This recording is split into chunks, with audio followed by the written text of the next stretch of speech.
Buscar la quinta pata al gato, and welcome to Shift+F1, a podcast about speedy race cars. That, by the way, is Spanish for to look for the fifth leg of the cat, meaning to make something more complicated than it needs to be. Nothing is supposed to happen in Monaco, Rob. Five cats all over the place. I'm Drew Scanlon. That's Rob Zachney. How are you, Rob? Not bad. Yeah, lots to keep track of with that Monaco GP. Not a ton of like racing stuff to keep track of. But you know, fans of the stewards had a lot to cheer for at this Monaco GP. If you are new to this podcast, a very warm welcome to you. And if you are new to Formula One itself, we've got an episode just for you. Our preseason primer episode assumes no prior F1 knowledge and explains how the sport works and who everybody is. So if you'd like to go back and listen to that, it's episode 338. Also, this show would not be possible without our audience over at patreon.com/shiftf1, where every month we release ad-free versions of this podcast extra early this week, along with bonus pods and videos exclusively for our patrons that cover racing documentaries and films, F1 video games, experiments with other racing series, and a lot of weird things. So if you would like to support the show and get access to all that fun stuff, head over to patreon.com/shiftf1 or click the link in the show notes. Danny O'Dwyer is still on assignment this week, so I shall read the title sponsor patrons. Of course, as we mentioned last week, we will be having for the patrons review coverage of Death Race 2000. Have you watched it yet? I've not watched it. No. Oh boy. Pleasant surprise. Great. We did not have a patron exclusive episode go up last month, so we're doing a double this month. Death Race 2000 and the remake. So stay tuned for that once Danny is back in the country. But yes, our title sponsors, including a new one here, which I'm sorry about this pronunciation. Zylander Alguersuari du Pots du Produce. I think you might have gotten that. Great. The Military Industrial Complex, Warizel, R.I.P. Egberto, and I almost said R.I.P. like Danny, and Igor Furman. That Video Game Podcast, TVGP.tv, Let's Margo Racing, I Ching Wells, Dr. V, Deange, It's a Me Ferrario, Cryptocurrency, Mojo Nixon, Get Rich or Die Ryan, Agave ATX, Cyphus Training, Turf SCS, Michael Maves, Cigarettes, TelemetryDeck.com, Bottas Calendar 2026, Drew Stewart, Charles Leclerc's Therapist.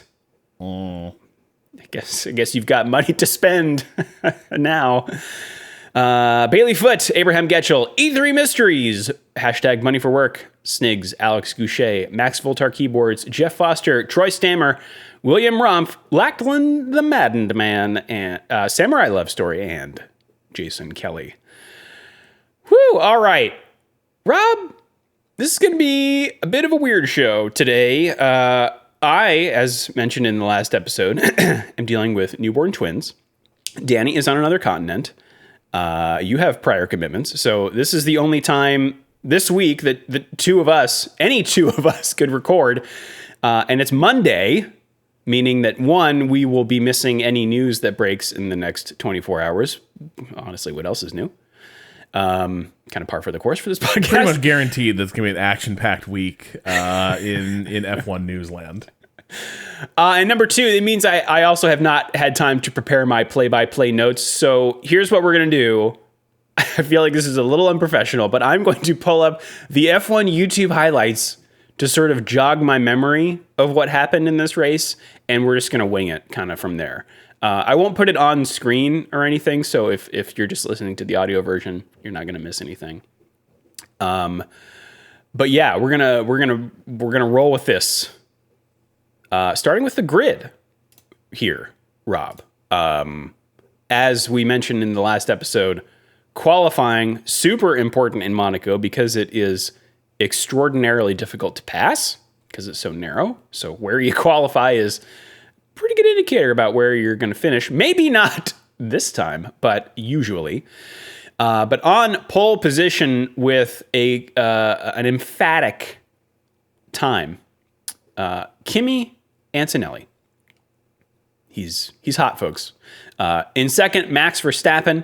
In third, Lewis Hamilton. And in fourth, Charles Leclerc. Rob. So the the qualifying 3 was one of the wildest. The end stages of that was some of the most ridiculous qualifying stuff of the year. I do think Monaco. I saw a pitch. I think it was on. I was either on the Race or Autosport. Those are the ones I'm usually reading. But basically, that F1 just needs to embrace the fact that it's the best qualifying of the year. It's not the best race, but the real thing that you're watching is the qualifying, because, you know, as we talked about, it is a sort of Death Star trench run type experience, and every mistake is like instantly fatal for the car.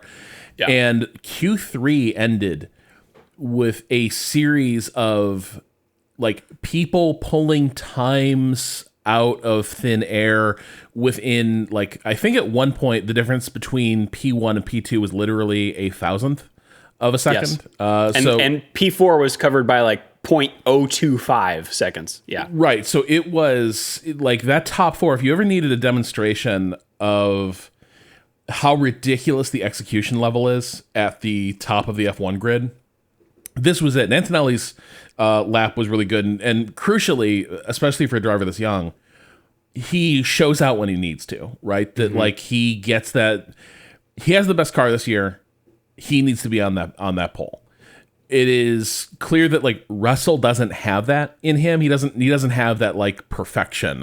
He's lost that quality magic that he used to have back at Williams. But Antonelli has it, and it's key at moments like this that it not desert you. And so he showed up at a big moment because he was under incredible pressure from, for me, like maybe the best driving performance of the weekend was Verstappen in qualifying, because we know he doesn't have the best car.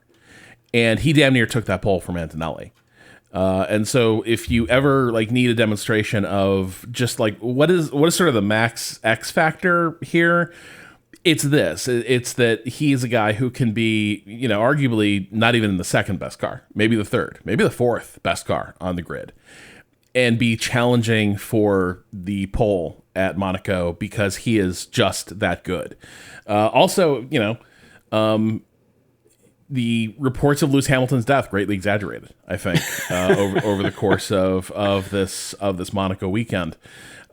His return to form has been really, really something.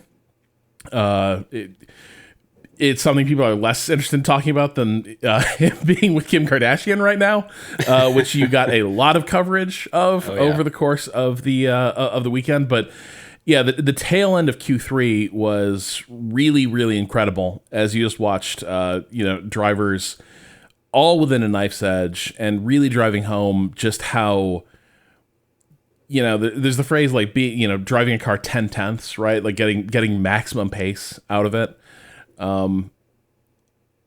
They have to have that dialed up, especially at this track. You have to be able to do it.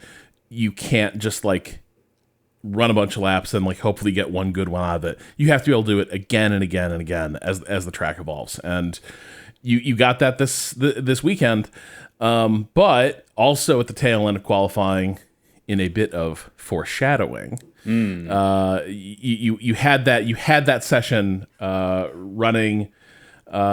You had that session like going to caution due to like literal last second hits with the wall. Yes, I mean, like we said I think at the end of the first runs of Q3, the top 4 were covered by 25 thousandths of a second. So it was a complete toss up, and it was looking like Charles Leclerc might actually do it. Like we know he can be good around here. It's his home race. And honestly, that first qualifying lap, it's not often that a qualifying lap can give me goosebumps, but something about the way that he was just barely hanging on. I hesitate to put it up there with that Max Verstappen lap of Saudi Arabia, where it's like he's going to plaid and then he crashed. Both of those were just like I feel like I'm witnessing something non-human. But at the end, that was not enough. He tried in the second round of laps, and ended up in the wall, so he will start 4th. Not the only one who did. As as we get on the grid. I'm just flagging I should talk about Bortoletto when we get to him. Continue. Okay, so 5th place, Isaac Hadjar, again, getting it up there with close to his teammate, which is something that we haven't often seen out of Red Bull in the past, decade. George Russell will start 6th, and then the 2 McLarens of Oscar Piastri in 7th and Lando Norris 8th. Pierre Gasly, best of the rest, in 9th, and then Liam Lawson in the Racing Bulls in 10th. Another name that we are kind of seeing up there frequently. In 11th, Alex Albon, and then Carlos Sainz in 12th in both Williams cars. Nico Hulkenberg, 13th, and I heard David Croft saying that is his worst qualifying this year, which is impressive. I think every other race he has qualified 11th. Franco Colapinto, 14th. Arvid Lindblad is 15th. And then Gabriel Bortoletto in 16th, Rob. Yeah, so he got through into Q2, but had a hit of the wall there at the end of Q1. So he never returned a lap in Q2. So he was showing a great deal of pace. But he, brought out, I think he brought out a red at the end of Q3. And had to be towed back to the pits, and so therefore was ineligible to start in Q2 in Q1. He was ineligible to start in Q2. Right. Behind him, Esteban Ocon in 17th, followed by Sergio Perez, Oliver Behrman, both Haas cars not having a great weekend. Valtteri Bottas in 20th, and then Fernando Alonso and Lance Stroll. Two boys loving life. Okay, so here we go. Thanks to Formula One for the highlights. Well, yeah, I guess we can talk about the most deflating moment of the weekend, because this is the big note off the start. You're sitting there primed for Max Verstappen. Just pulled out that god tier lap on Saturday. He is parked up right behind Antonelli on he's offset. He's in the P2 grid box, but he's right there. And if there's one moment you can get this done at Monaco, it's that race to the first corner. And so you're just sitting there being like, man, here's Antonelli going up against one of his mentors, and also an absolute killer, one of the elite drivers, one of the most fearless. This is going to be high pressure, high stakes. We're going to see some fireworks at the first corner. Lights go out. Max's car lurches, and then the emergency lights come on. The little orange wing mirror lights and the wing indicator lights. Max, to his credit, has the presence of mind immediately, sort of with what little drivability he has left in the car. He lurches it off to the left-hand side. Everyone has cat-like reflexes getting around him. There's no incidents from that, but Kimi Antonelli drives off while everyone else is navigating a stationary Max Verstappen. And that is the moment that Kimi Antonelli just drove off into the wind, which was always the most probable outcome of this. But your hope that it might be lap after lap of, can the young buck survive the pressure? Because there's two ways you can win at Monaco, right? It's one, you could pull off the first turn overtake, but then this thing, you live and die by pit stop deltas. And so you can imagine lap after lap, the version of this race where a bit like Russell Antonelli at Montreal, where it's just the pressure ratcheting it up, and who's going to blink first, and how's the pit cycle going to work, and all of that just goes away. Just the air goes rushing out of the Monaco Grand Prix as Verstappen has the power unit fail there on the pits.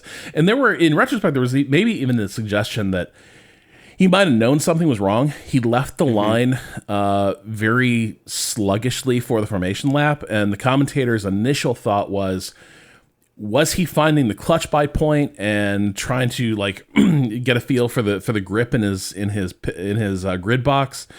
But now you sort of look back at that moment and, was that already he is struggling with what feels like a badly compromised power unit? Yeah, I think he said as much in a mid-race interview when he went and talked to the media pen that he knew something was wrong on the formation lap. And then it turned out that car don't go when lights went out. I had a moment where I'm like, he is so quitting F1. You thought right there he might have dropped the mic. If it comes down to, apparently they were already planning this is going to be the last race on this power unit, according to Autosport, that Laurent Mekies, the engine was nearing the end of its service life. They were planning on retiring it after this because, as any players of the F1 video games know, power units, as they wear out and they run distance, they lose power. So the way the games model this is like you only get 100% power off your engine for the race where it's installed. After that, you're a little bit down on power, and you're sort of encouraged to, and this is what the F1 teams do, they kind of run, they tend to run engines that are near the end of their tether at Monaco because it is not a very fast track. Mm-hmm. So they already knew, like, this is this engine's like last race. But if it is an issue that is traced back to, just the hybrid power, construction of the engines, it feels like it'll be one of those things. You know how, like, once you identified a nuisance, every time you encounter it again, it pisses you off more because you have the anticipated irritation of like dealing with it. And so it makes it hit much, much worse. I gotta believe Max is sort of in that zone of he's already kind of like annoyed by these power unit regulations. This weekend is a huge pain in the ass for someone who I get a strong sense is kind of an introvert. And then your race is over at the start. We've got a taste of this in IndyCar whenever they have big capacitor units that give them a boost of hybrid power.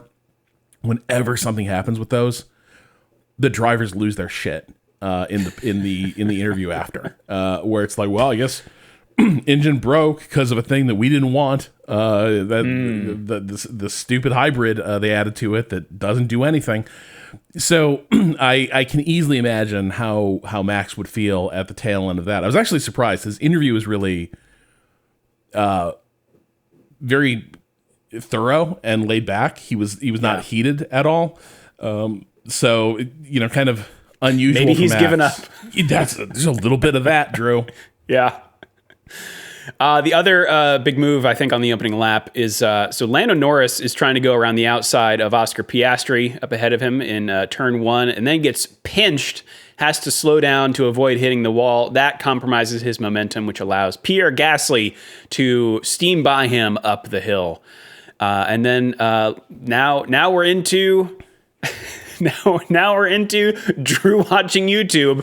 So lap 20. Okay, go for it. So things also start cropping up from the first. We get our first notice, and this is a taste of how this whole race is going to go for Russell. He's noted for a false start on lap 3. Norris had been on the radio saying that George was not in his pit box. Right. They did clear him of that, but Russell would be in the crosshairs of the stewards the rest of the race. Perez, somewhere in there, apparently gets an overtake done on the outside of Mirbeau. They never showed showed the overtake, as far as I can tell on the broadcast.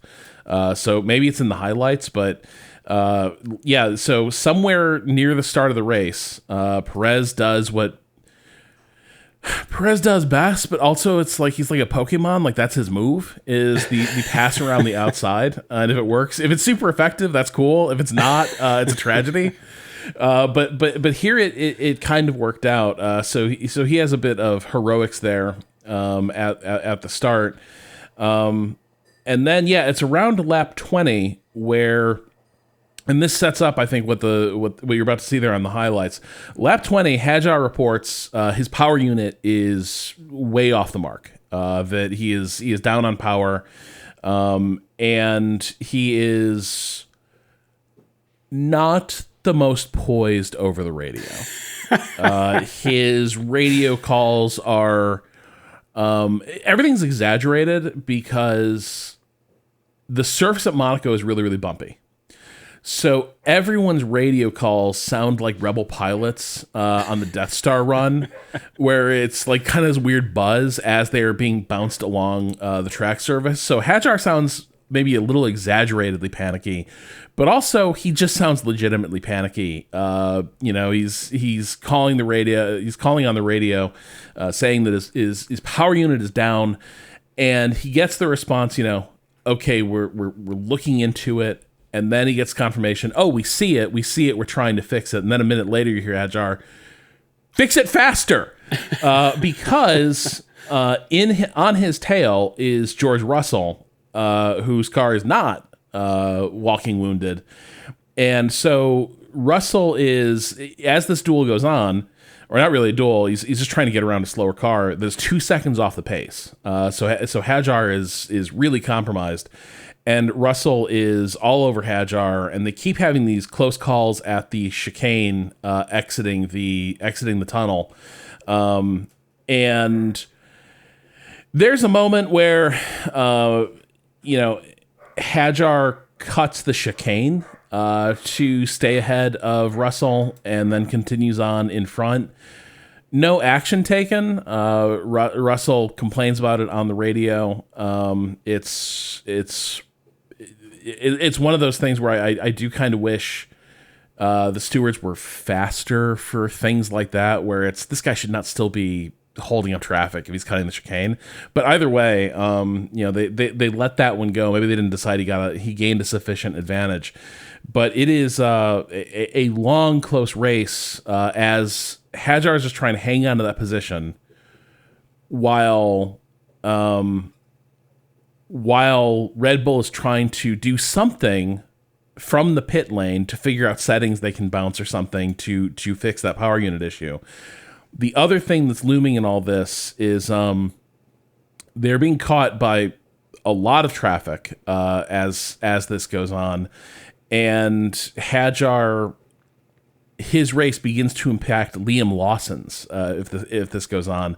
So it becomes a jockeying for position about the pit cycle between him and Russell. But then also Red Bull doesn't really want to hold up Lawson, who is showing a lot of good pace. And meanwhile, Russell's just in hell here for a number of laps. And I think it's Russell who pits first.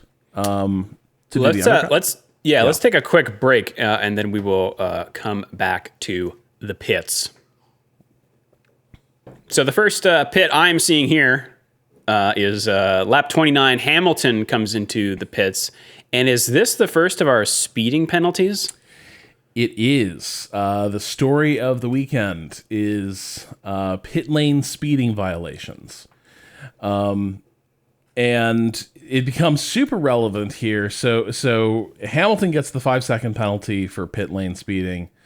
And then when Russell comes in trying to beat Hajar during this pit cycle, since he hasn't been able to do it on the track, he also gets dinged for pit lane speeding. I'm trying to see how many violations were there. It became comical because at a certain point on the timing and scoring screen, if you're watching it live, on the bar to the left-hand side of the frame where they have all the timing bar, it was like 2/3 of the field had that little red exclamation point by them to indicate there's a penalty there's an investigation or a penalty being assessed.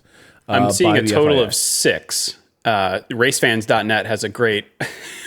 they have a whole article. Every penalty noted, investigated, and served in a crazy Monaco Grand Prix. I'm seeing 6. And some of those, I mean, Rob, there were so many penalties here. You were getting the same penalty per driver, and therefore the FIA had to start putting timestamps on penalties to distinguish them from one another. But yes. Yeah, so they also tried to, and I don't fully follow the visual, like I can't fully visualize what was causing this, but Scott Mitchell-Malm at RaceFans explains that I'm just going to quote here.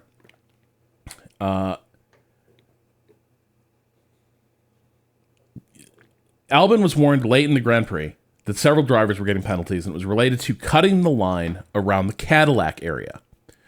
Cadillac is positioned at the end of the pit lane, which is slightly more open this year than when it was funneled more tightly by barriers on both sides.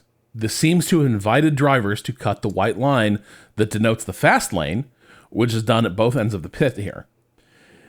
It is allowed from regulatory perspective, but can create an unusual problem. The speed of a car in the pit lane in F1 is measured using electronic timing loops and the FIA transponders, rather than through a camera or a gun. Okay, this is what, because I had been assuming the whole race that a gun was aligned oddly or something. That something on maybe pit entrance was misaligned.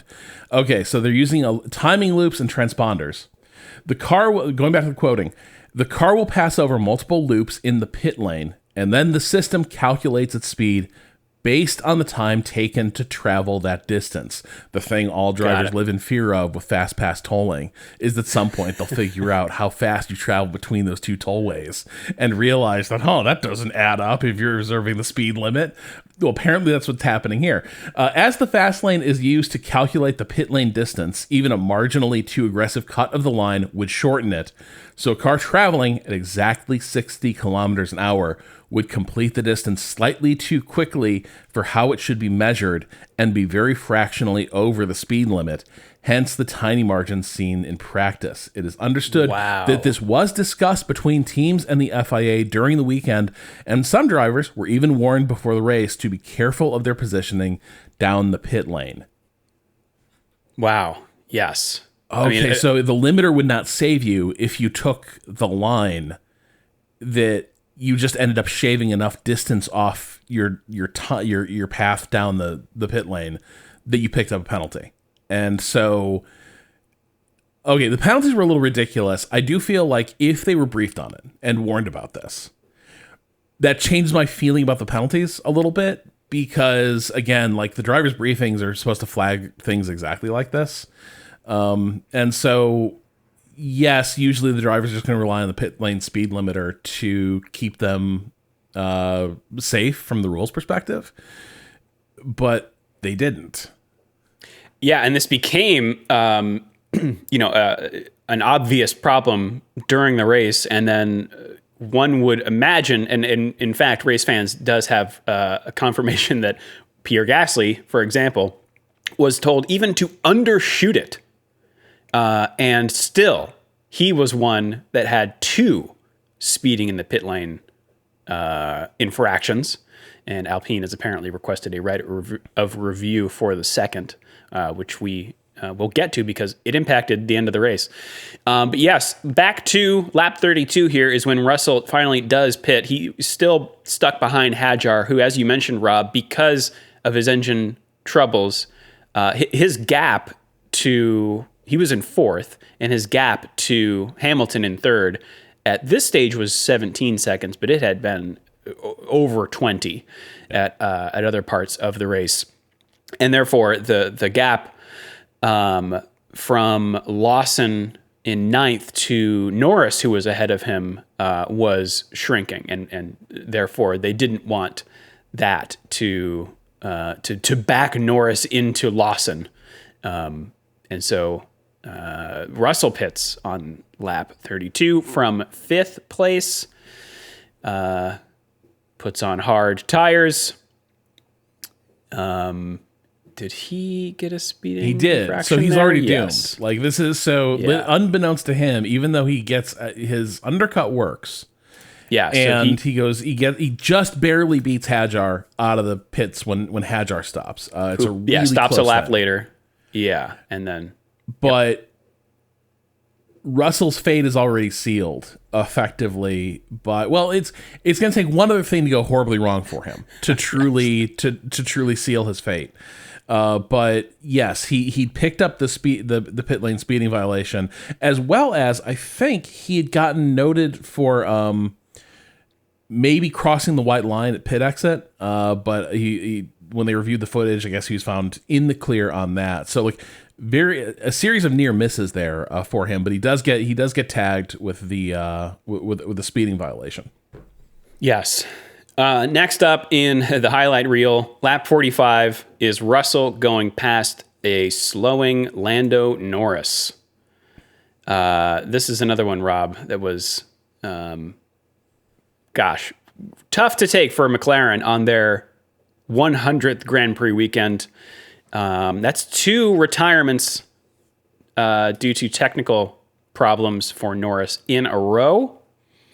And then another retirement, lap 60, Lance Stroll. Do you have anything in between these 2 incidents, Rob? Not really. I guess a little bit of drama with Albon and Sainz, which is that Yes. you've got Williams trying to... Sainz is on a different strategy, and so they ask Albon to let Sainz through so that he can run ahead. I think he's on aging mediums. At that point, he needs to go and build a gap so he can stop, and at that point, Williams has 2 cars in the top 10. So if Albon can hold up the field and create a gap for Sainz, Sainz can get his tire change in there safely, and he'll be... Then they'll get a double points finish, which they badly need this year. Albon is not the most composed about it over the radio. It's a vibe we picked up from him a lot, saying quite pointedly, "We're being too smart about this. We're really risking my race here," and apparently there's something to that, because as Albon is trying to create this huge accordion of cars stuck behind him and create the space, he does get overtaken by Lindblad on the start finish straight, and Lindblad goes ahead, and so now with that cycle, it would be Albon be dropped out of the points if Sainz stops and comes out ahead. Albon was not happy with the decision, but also the Lindblad overtake was sort of set up by a bit of a miscue by him in the final corner complex. So not Albon's finest hour, but also just another moment that really underscores, like, Williams can be a really feel-good story, and a lot of charismatic personalities on there who all seem to get along as individuals. But on race day, you often get the sense that, like, there's a major discontent between Albon and the team, and there've been little hints of that with Sainz too. That I think both these drivers are just kind of emotionally gutted to be finding themselves in cars that are once again borderline backmarkers. Yeah, and I could easily imagine Vowles being a guy who's a race strategy guy as a matter of course. I could see the drivers feeling like the team has a predisposition to overthink and over-strategize. Or to be ruthless in the pursuit of these very, very valuable points. Remember, this is the team and the team principal who, when Logan Sargent crashed, when Alex Albon crashed, they put Alex Albon in Logan Sargent's car. That's true. Because Albon's the better driver. Like, absolutely mercenary behavior. What this said to me is not necessarily that Albon is hot on the radio, which, is maybe part of the case, but that he doesn't necessarily trust that the team has not only his interests, but the team's interests at heart. And that, I think, is the more concerning takeaway for me, that the driver is just... Why can't the engineer just say, trust me, this is the right thing to do? There's another... I can't bring to mind, but there was some other strategy call that another driver was doubting that was very clear for us to see. Maybe it was Leclerc. I'm not sure. But yeah, that's when I hear those radio messages, that's what I think. Yeah, it is. And it's a tough place because, again, I guess it's, as I say all this, it's easy to overanalyze radio comms at Monaco from the spectator perspective. Again, I can't imagine trying to carry on a conversation at a track where the margins are this thin. Like, Monaco is a full concentration, maximum effort. Yes. Like every lap is the hardest lap of your life. I cannot imagine. It's a concept you bring up a lot, Drew. Task saturation. Mm-hmm. And I think Monaco, the baseline requirements for an F1 driver, you're borderline task saturated, just driving the car, like in perfect silence. Having to then manage settings, brake bias, and then try to carry on a conversation and think about race state. I feel like once you're trying to juggle all that, you're at like 120% of task load. And so I do suspect maybe some of this is also drivers, and you hear it throughout this weekend, drivers, engineers not really understanding what the other is saying. And it becomes quite consequential here at this next moment you flagged, because lap 60, we see Stroll has buried the car in the wall. And that triggers a whole lot of chaos as people are trying. He's in the final corner. And so they're going to have to deviate traffic through the pit lane, but also they bring out the safety car fast. But there's a question of like, will this end up being red flagged? What's going on? And then everyone's going through the pits. Who's going to stop for tires? And this is where you hear a lot of comms breakdowns between the pit wall and the drivers. Let's get into the reason for Stroll's accident after this. Okay. I think, and let's just talk about the pit cycle here, because this is where Russell's race becomes irretrievable. Yes. Mercedes calls in Antonelli to box to get fresh tires. It's effectively a free stop here. They call him in too late and he has to go around again. Yeah. He still has enough margin to make it somewhat safe, but it is now chancier. Especially because Hamilton behind him has a 5-second penalty to serve, so he serves it. Meanwhile, Leclerc is stacked up behind him. Leclerc actually does a good job of like backing up, like knowing that this is going to happen, so he's not actually stationary behind Hamilton in the pits for too long. Russell, it's super unclear exactly what happens here. I have a little bit of color on that. Yeah, because to me it looks like there's simultaneous crosstalk on the radio, and everything flows from that. But go ahead for what you see. Right. So again, RaceFans doing the good work over here, trying to untangle what exactly happened here. So Russell has a 5-second penalty to serve. He comes in and effectively, so he comes in and stacks behind Antonelli as they are pitting. So he is waiting while Antonelli gets his pit stop done.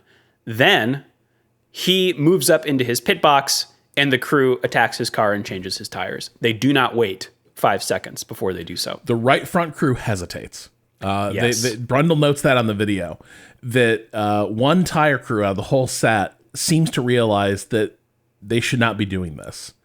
But then everyone changes it. And I think, I'm not even sure, say they had salvaged this or remembered belatedly. If they service the car and then hold him 5 seconds, is that kosher? Because they always do the don't touch the car for 5 seconds, right, and then you take action. So another thing to note here is that when you are handed, and I didn't know this for sure, and neither did the commentators, at least the Sky team that I listened to. We did finally get confirmation from, I think, Anthony Davidson. When you are handed a 5-second penalty, you must serve it at the next available opportunity. So you could not, as George Russell did, elect not to serve it and then say, just append it to the end of the race. Not kosher. However, the fact that they botched this, they did have one more opportunity to fix it. So, number one, apparently Mercedes thought that because George Russell was stationary behind Antonelli while Antonelli's pit stop was happening, they thought that was okay. That was 5 seconds, therefore, that we didn't touch the car, and therefore we've served our penalty. I admire That feels like board game night. That feels like somebody just brought board game night to it. Well, technically. Never play Catan with Toto Wolff, I think is the lesson there or something. Because like that is, I admire the creativity of that. Well, Yes. hold on. He was totally stationary for 5 seconds. And then it's like, well, did somebody actually write this? All right, let's check online and see if there's errata in the manual to see if this has been addressed. Nobody, this has never occurred to anybody. But yeah, I don't think that it shouldn't fly, because a double stack, the time delta is not you being penalized. The time delta is just a function of your strategy.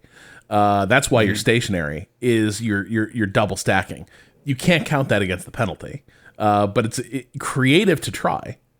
Yes. So Mercedes thinks that they're good. Russell doesn't.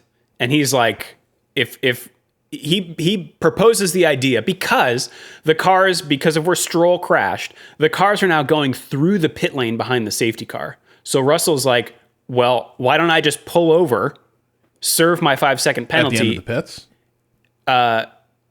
In his pit box as the cars are again. So he leaves his pit stop, and then they have to come back around through the pit lane to follow the safety car. Russell's like, why don't I just pull in here again and serve my pit stop? And he gets overruled by that as well. I am curious whether that would have made a difference, because at that point, going around again behind the safety car, he pulls over and serves 5 seconds. He's still going to be buried, right? Because at this point, the field is stacked up, so he's still going to the back. Right. So he would still be at, he would have lost a lot of positions, more so than if he would have had he served the penalty in his actual pit stop. Right. Because at that point, the field is still strung out. He still has track position in a way that a lap later he no longer does. Right. But perhaps not, it wouldn't be as bad as what actually happened, which was the FIA or the stewards said, here, have a drive-through penalty. So once the race actually gets going again, Russell now has to serve a drive-through penalty. He does so, and it drops into the back of the grid. But not before we get some radio where Russell is asking the team, like, hey, I didn't serve my penalty. And Toto Wolff was like, dude, shut up. Shh, no, we're going to talk about this after the race. That was comical. So there is the one part of this that I can't work out over assigning responsibility is Mercedes tells George to stay out. But he is already saying, as that message is coming in from the pit wall, stay out, in the reaction to the Stroll crash. Russell is saying something on the radio, and he wants to come in. And also, everyone is heading in because they're now deviating traffic through the pit lane. But also at a crucial moment, it seems like comms just go dead. That Russell pulls in behind Antonelli, and it's not clear to me that Mercedes is actually set up to. Okay. Yes, that is another wrinkle here. When they did not mean to double stack, so Russell was told to stay out, but then the safety car needed to go through the pits. So Mercedes is like, here, RaceFans has the actual transcription here. So his engineer, Dudley, says, we are in the safety car window, staying out. And Russell says, confirmed, staying out. And then later, stay on your delta, staying out. Then the safety car goes into the pits. Russell follows it, of course. Yeah. Then they talk over each other. Yep. Russell's saying, we have to go into the pit lane to get tires. His engineer says, safety car in the pit lane, safety car in the pit lane. Russell says, get tires ready to swap. What am I doing? And then he pulls up behind Antonelli. Later, he asks, was I meant to be boxing then for tires or not? And Dudley says, negative. We'll discuss that later, though. So they had anticipated Antonelli doing the stop while Russell continued. Mm-hmm. And then when the safety car came back around again through the pit lane, that's when Russell would have stopped, presumably also to serve his penalty. But since he pulled in behind Antonelli and stopped for a little bit, Mercedes was like, well, I guess we're good. Change his tires. There's an interesting wrinkle there. He'd already changed tires. So you have to serve the penalty if you stop. But if you hadn't stopped, they're going through the pit lane, but he never stops, he doesn't have to take the 5-second penalty, right? It's only if he goes in the pits, in his pit box. Right. So there's a version of this where he gets past Antonelli during that pit cycle. Because Antonelli missed the first. Antonelli loses all his time missing, not being able to get in the pits at the first call. Russell's there. That's why he stacked up behind him. So Russell does have this brief window where if he doesn't take tires, because the tires would have been good to the end. I think somebody, was it Lindblad, never actually had a tire change, except for the red flag. But I think somebody never had a pit stop under racing conditions, which is apparently legit for the rules. You're right. And so there is a world where Russell could have actually boy, that would have been fun. Having Russell end up, I do suspect Russell gives that spot back. I don't think Russell would have wanted that smoke at all. But it would have been a very funny moment. But it's, for me, the thing that is illustrative here is, one, sometimes I think George talks too fucking much on the radio. I think he is discursive. That sort of valedictorian energy, teacher's pet vibe he sometimes gives is, I think he can be too garrulous over the radio to show hey, I just want to pull up a chair next to you and let's strategize together and look how on top of all this I am. I want to sort of be the executive in charge of the race.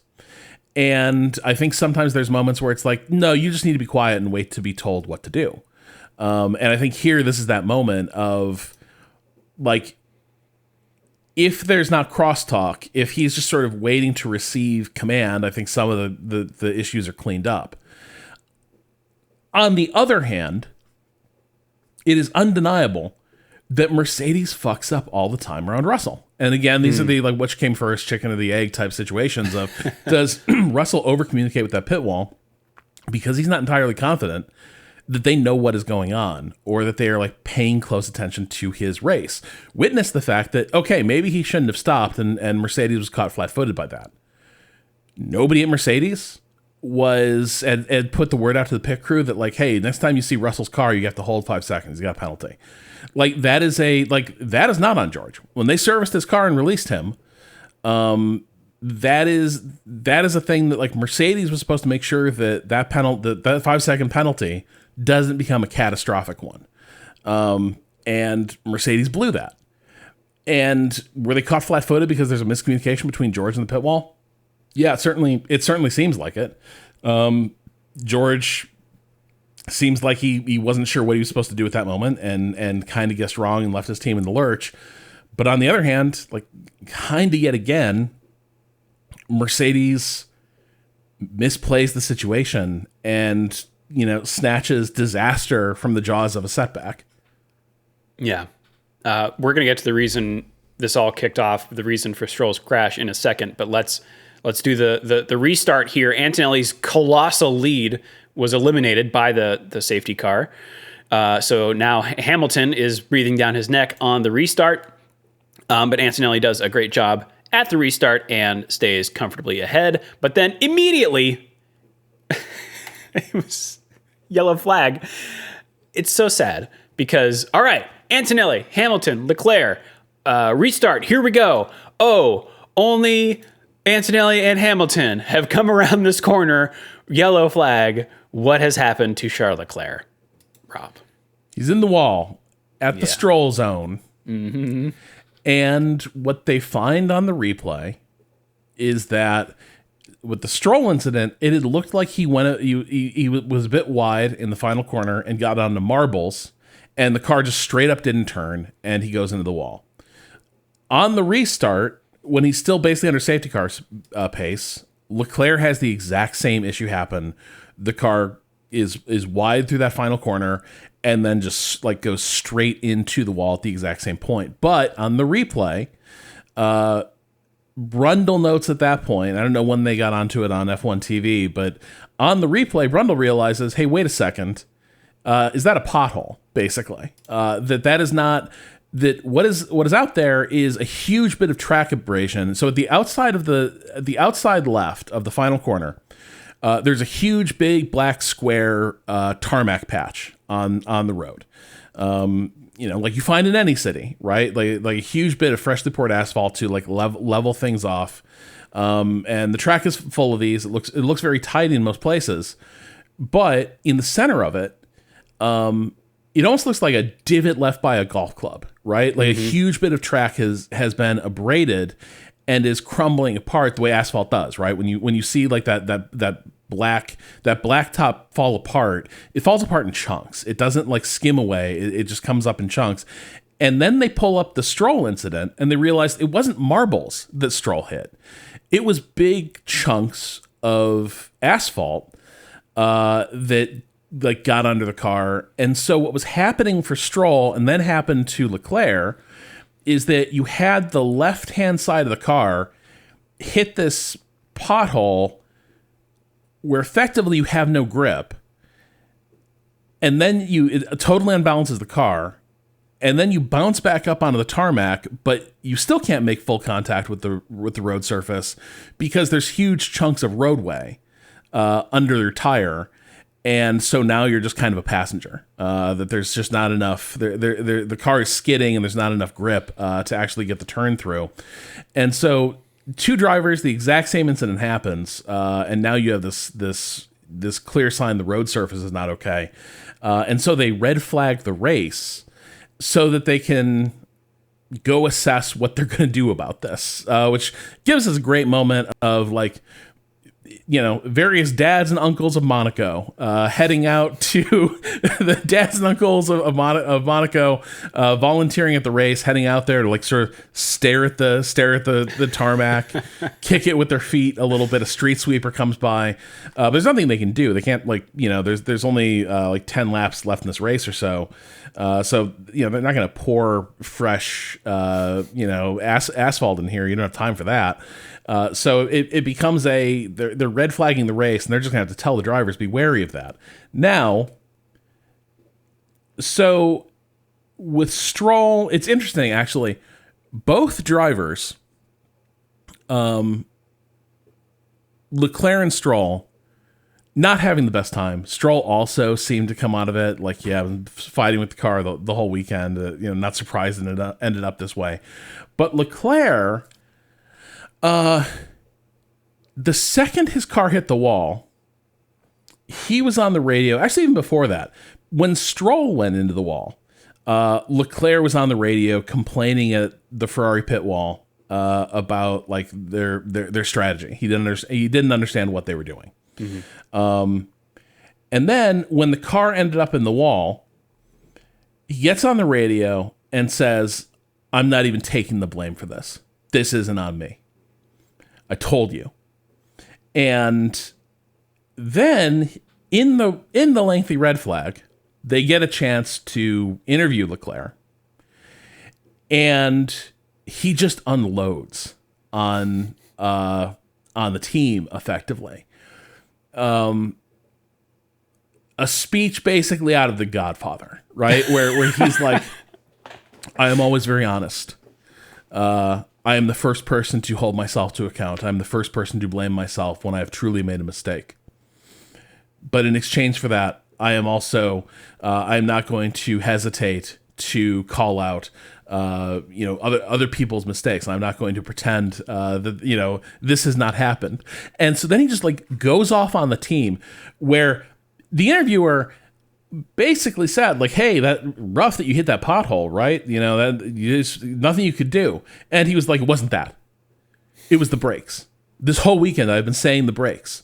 And like basically says that whatever caused that incident, the hell with that. As far as Leclerc is concerned, it is the fact that Ferrari were ignoring his complaints, ignoring his concerns around the tires, and did nothing to sort of fix his brake issues this entire weekend. And that is really what caused the incident. And so he was just fully like, "I lay it at the feet of the team."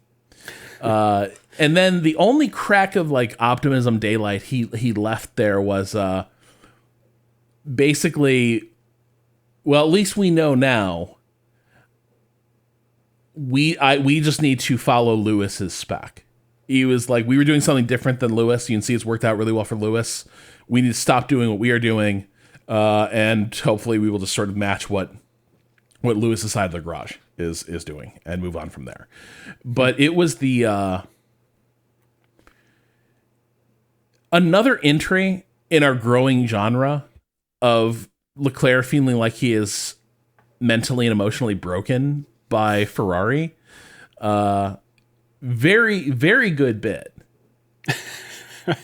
I also like that, I guess, due to the constrained nature of the Monaco garages, that when the camera follows Leclerc, he can't disappear into his trailer. He just has to go into the corner where he rips off his helmet and starts wildly gesticulating. Very rare to see that. I wonder, because it's tough to tell. Because no one else, I mean, the only other driver that did that is Stroll. Everyone else navigated through it okay. So if Leclerc's brakes had been working optimally, would he have made that crash? Who knows? So I'll just say this. These are things that don't happen very often in F1. This is coming from the race. But Brembo, who make all the brakes in F1, and the way this works is all brakes are designed by the team's engineering departments. I think Brembo even consults on all the brakes, but Brembo has like a series of internal like almost like watertight doors between the brakes that they're making for each team. They're not a spec part, but Brembo is like the leading performance brake manufacturer in the world. So they're the ones who fab all the brakes that are fit for F1. So to a degree, Brembo is an engineering partner for every team.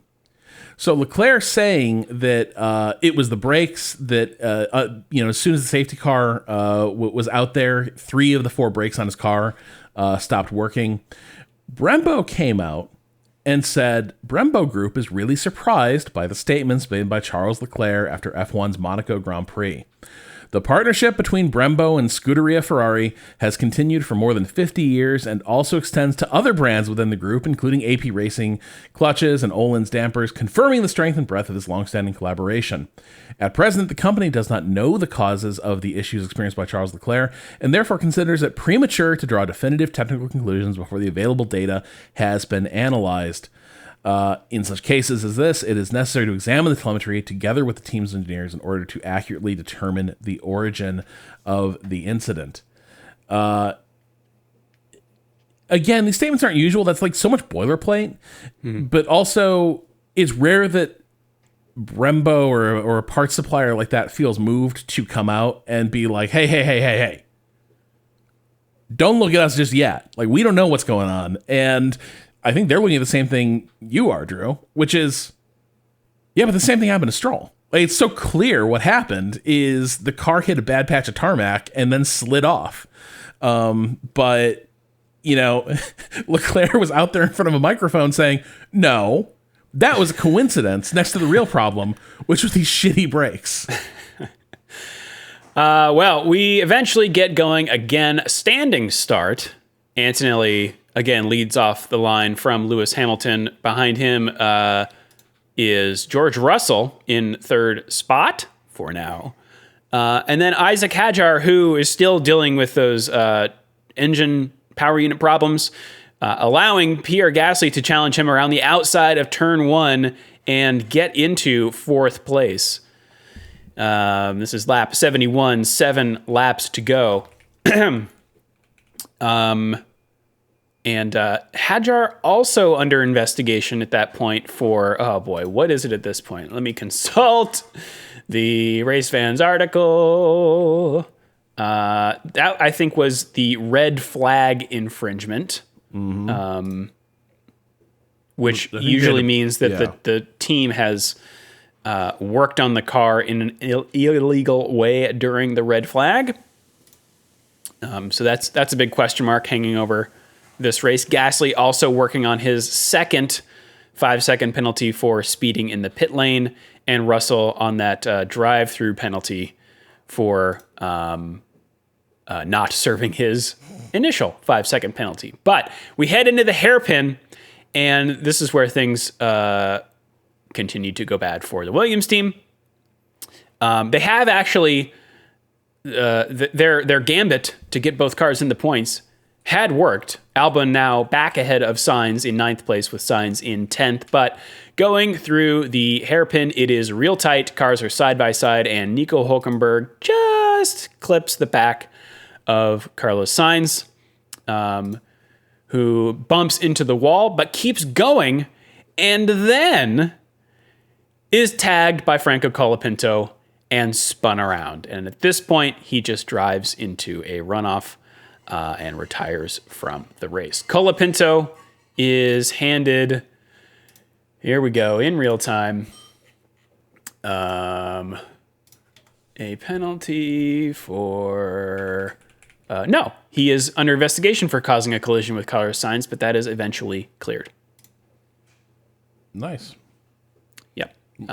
Who wants to give Colapinto a penalty? Look at what you're letting yourself in for. These days. Lap 73, Russell serves his drive-through penalty, comes out in basically the back of the field. And then we cut to, in this highlights, lap 78 of 78, Kimi Antonelli coming across the line as the victor of the 2026 Monaco Grand Prix.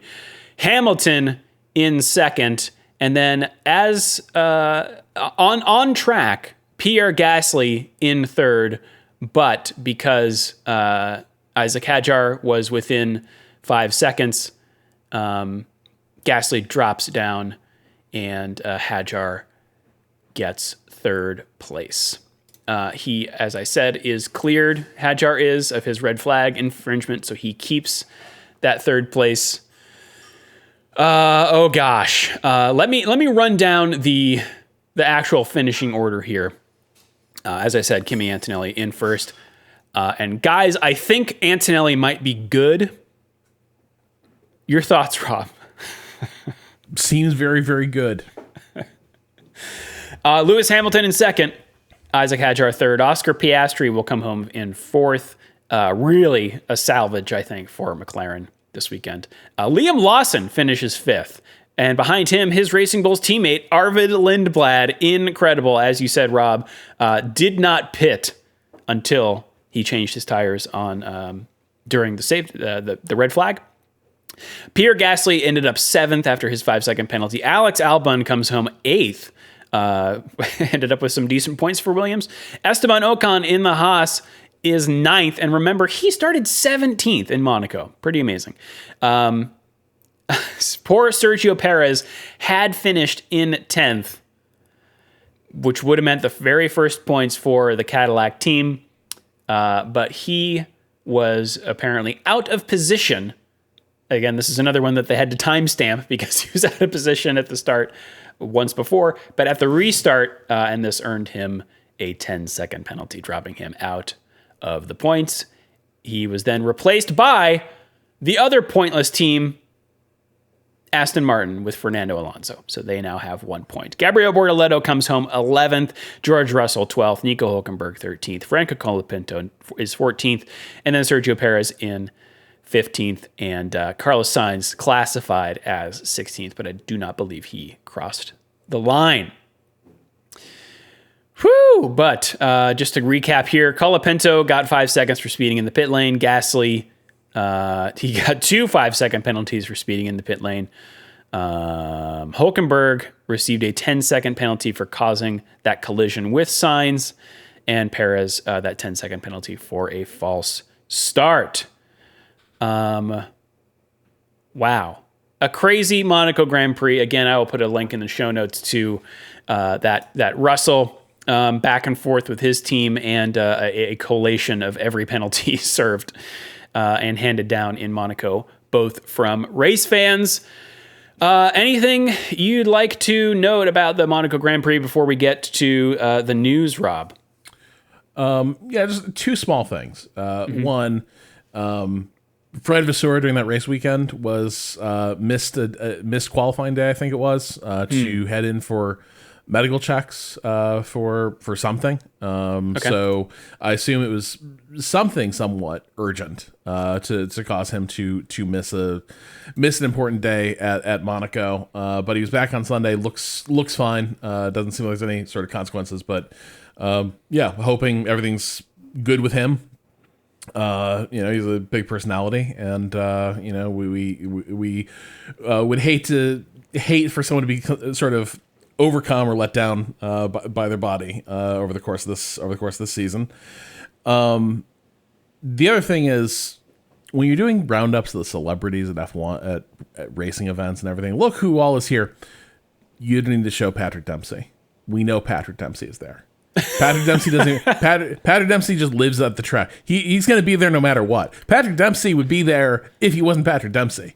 He did acting basically to finance his racing addiction. But we know Patrick Dempsey is here. It's great to see him. But I think at this point it's kind of like showing a fueling rig and being like, look at this thing. Yep, there it is. Oh, the safety car's here. Yeah. Amazing. Whoa. Wow. All right. Well, that's it for Monaco. Do you want to hit this ADUO news thing? Yes. Have you seen any of it? A little bit. Okay. So, you want to reset a little bit what this is? Damn it, because I was going to ask you a question. Okay, please. Which was, before getting into this, how would you have ranked the engines on the F1 grid? Right. So for the context here, ADUO is basically additional development upgrade opportunity, which is the most severance-ass way of describing a catch-up mechanic in F1. Yes, because we have the new power units this year. The thinking was, well, everything's going to be new. We might have some gross disparities here between the power units. We want the racing to be close. Therefore, we're going to assess who has the best power unit, and therefore anyone who is below that threshold or below that performance in level, we're going to allow them to catch up a little bit. Crucially, I said power unit. That's not actually what they're measuring. Right. They're measuring the internal combustion engine part of the entire power unit encompassing the hybrid parts as well. So, yeah, Rob, if you would have had me guess who has the strongest combustion element, I probably would have said Mercedes, because they are just pulling away from the rest of the field. Well, it didn't even occur to me to ask combustion, because I didn't realize it was going to be about the ICE, basically. Yeah. But if you're asking me the power unit, it's like, well, clearly Mercedes has had the best power unit on the grid since the start of the year. And then probably, it's probably, I would have said, then it is Ferrari. And then it's probably Red Bull, Honda, Audi. I guess. What is? Yeah. So that's probably what I would have said going into this. And so race morning, they announce who's getting what out of the ADUO mid-season check-in. And Red Bull is identified as the benchmark. They are allowed no ADUO opportunities. Mercedes gets to make one upgrade, and then Ferrari, Audi, and Honda get 2 upgrades. Amazing. I'm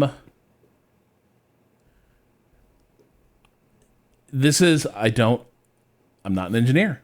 I don't know how. This is one of those things where it's like, this is beyond my ken. This is beyond my expertise. But I guess my initial feeling is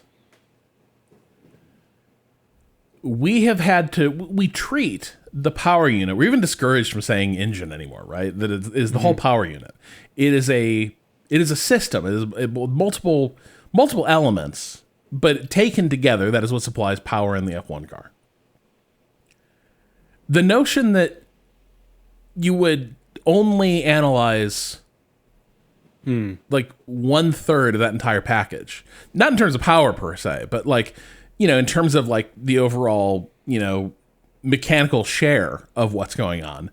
The fact that you would dish this out based just on analyzing the power unit, the combustion engine, is kind of bonkers to me. Like, have we been in a hybrid system and they don't really have a convincing way to measure overall power unit performance? So they're just, because this, to me, Drew, the way this feels is we have really good systems for analyzing how an engine is performing. We've had things being able to run on dynamometers for ages.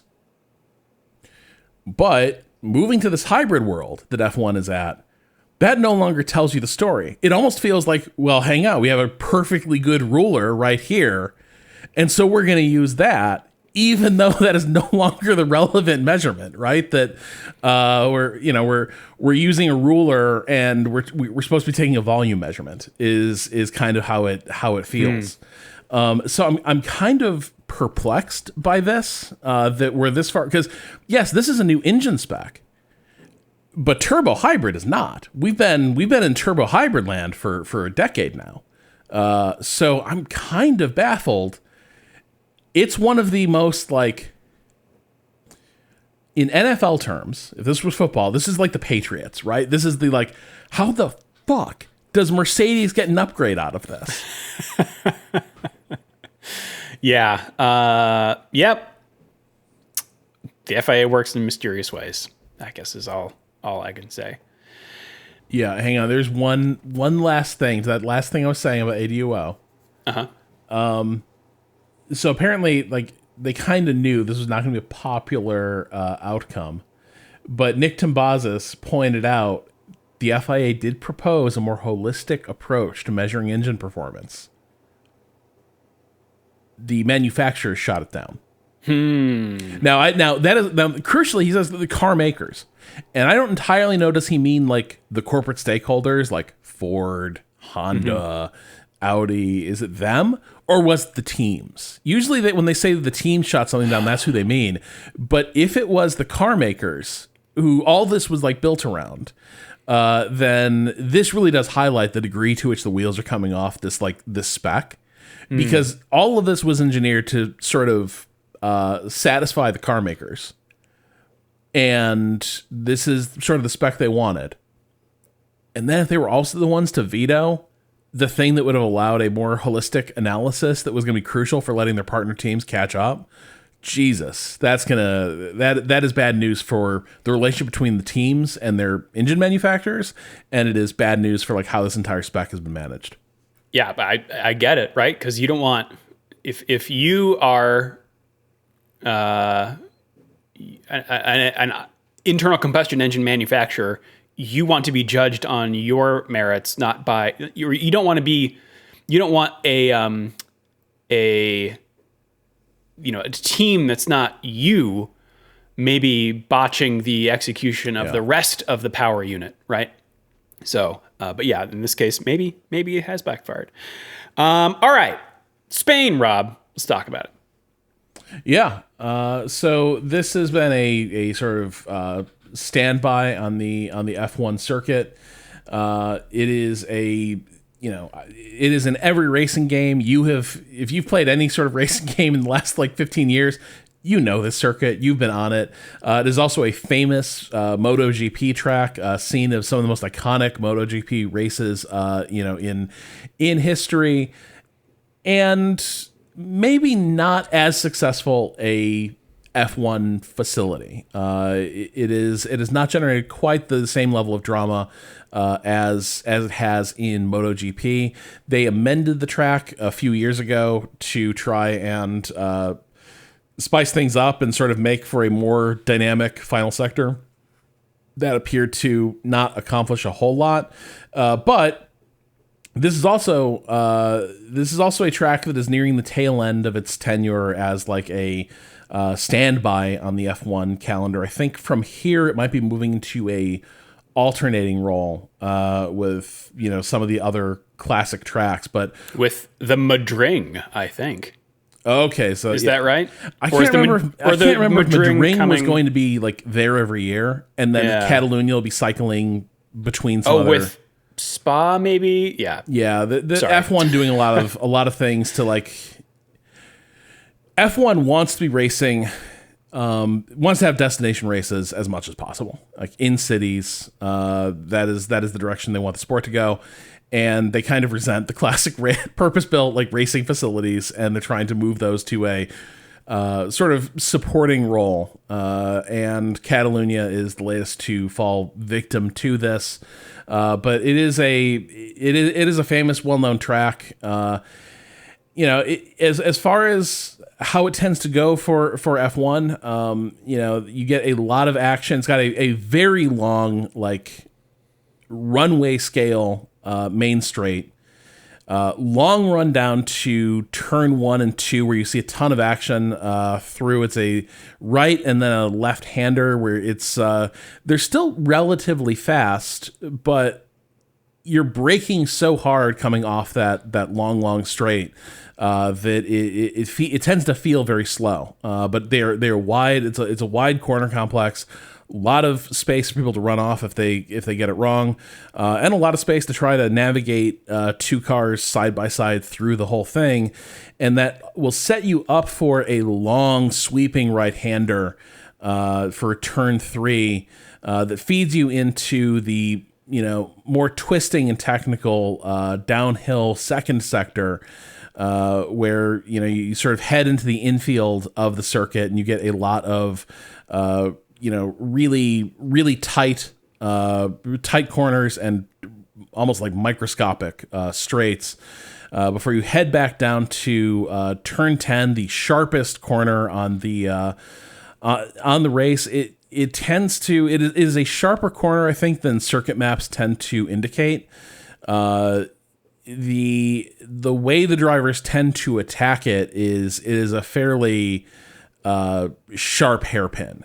There is a lot of runway and a lot of tarmac, but they don't generally use use all of that for the racing line. You're really cutting that apex hard, and then you are using the outside apron of the track to sort of go speeding up to turn 11, a fast left-hander into a tight turn 12, and that feeds you into a section where you're picking up speed through fast corners, heading back to that main straight. So really like hitting that hairpin in 10 and then getting that sector right is crucial for hitting the main straight with maximum power as you come around. So it's a track that I think in previous years has not been shown to its best advantage because it would exaggerate the difficulties that a lot of cars had following each other due to aero. And, like a lot of tracks, the story would completely change if you had rain. But in terms of like on-track action, it became a circuit where outside of the DRS zones, it could be a real struggle to get much action going. Obviously, we have a totally different spec here. So it'd be ironic if the new spec effectively fixes what's wrong with Catalunya right as they're about to remove it from full-time presence on the calendar. But hopefully we get a good one to bid it farewell. Well, last 5 winners here. Most recently Oscar Piastri, then 3 Verstappens, and then Lewis Hamilton. Historically, in the last since 2019. George Russell, it's one of his better tracks. It's not. It's also a good track for racing bulls statistically. But for Charles Leclerc, Lando Norris, and Alex Albon, it is in their bottom 5 in terms of performance, as it is for McLaren. Statistically, though, Mercedes is usually pretty good here, and then Ferrari, and then Red Bull. You were right. It is literally a 1-to-1 swap between Catalunya and Spa.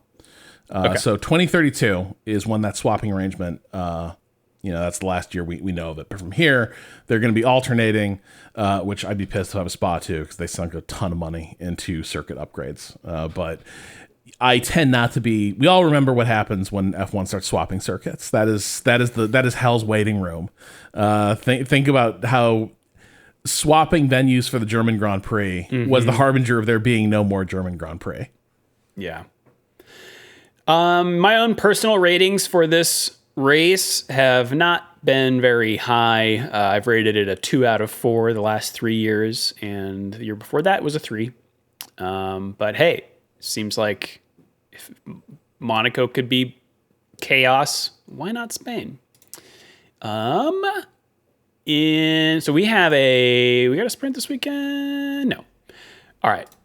Weather-wise, Saturday in qualifying time, warm at 84 Fahrenheit or 29 Celsius, 0% chance of precipitation, and light wind 7 miles an hour out of the south or 11 kilometers an hour. On race day, much the same, slightly cooler temps, 0% precipitation, and similar wind. So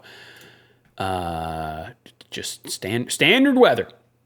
Heading into the weekend, Kimi Antonelli is on top of the Drivers' Championship with 131 points. George Russell, 88 in second. That is quite a margin. But again, we were only, 6 races into the season? Anything can happen. Charles Leclerc in third with 75 points. Lewis Hamilton in fourth with 72. Lando Norris is fifth with 58, and Oscar Piastri sixth with 48. Max Verstappen is in seventh with 43. Pierre Gasly in eighth with 20. Oliver Behrman is in ninth with 18 points, and Liam Lawson, number 10, with 16 points. Colapinto's got 15. Hadjar has 14. Sainz has 6. Lindblad has 5. Gabriel Bortoleto in 15th place has 2 points. And then Esteban Ocon and Alex Albon have 1. Is this right? Because doesn't Alonso have a point? That is a good question. I'm looking at the official. Oh, wow. I just refreshed. Y'all. And I have to do this again. Thanks for nothing, Formula1.com. Kimi Antonelli, 156 points. In second place, Lewis Hamilton with 90. George Russell is in third with 88 still. Charles Leclerc in fourth with 75. Oscar Piastri is now in fifth with 60 points. See, now we're getting... Here's how the race changed the Drivers' Championship. Lando Norris is in sixth with 58 points. Max Verstappen still seventh with 43. Hadjar now eighth with 29 points. Liam Lawson 26, tied on points with Pierre Gasly in 10th. Ollie Behrman's got 18. Colapinto's got 15. Lindblad has 6. Lindblad has 13. Sainz has 6, and Alex Albon in 15th with 5 points. Then we have Ocon in 16th with 3, Bortoleto with 2, and Alonso with 1. Behind him, the zeros of Hülkenberg, Bottas, Perez, and Stroll. Teams, all right. Refresh. Mercedes is on top with 244 points to Ferrari's 165. McLaren is in third with 118 points, and Red Bull in fourth with 72. Alpine is in fifth with 41 points, and then Racing Bulls has 39 points in sixth place. Gene Haas and team are seventh with 21. Williams has 11. Audi has 2. Aston Martin has 1 in 10th place, and Cadillac bringing up the rear with 0. You can also join the standings yourself using the link in our show notes to join the official Shift+F1 Fantasy League. Here are the top 3 from Monaco. In third, Bridge on the River Kauai. Very, very good. In second, Lando the Victor. And in first, Hambot Ver Pair. Overall, though, the picture looks like this. In third, Rich Men of North Monaco. In second, the Macarena. And in first, Cigarettes. Beautiful. Yes.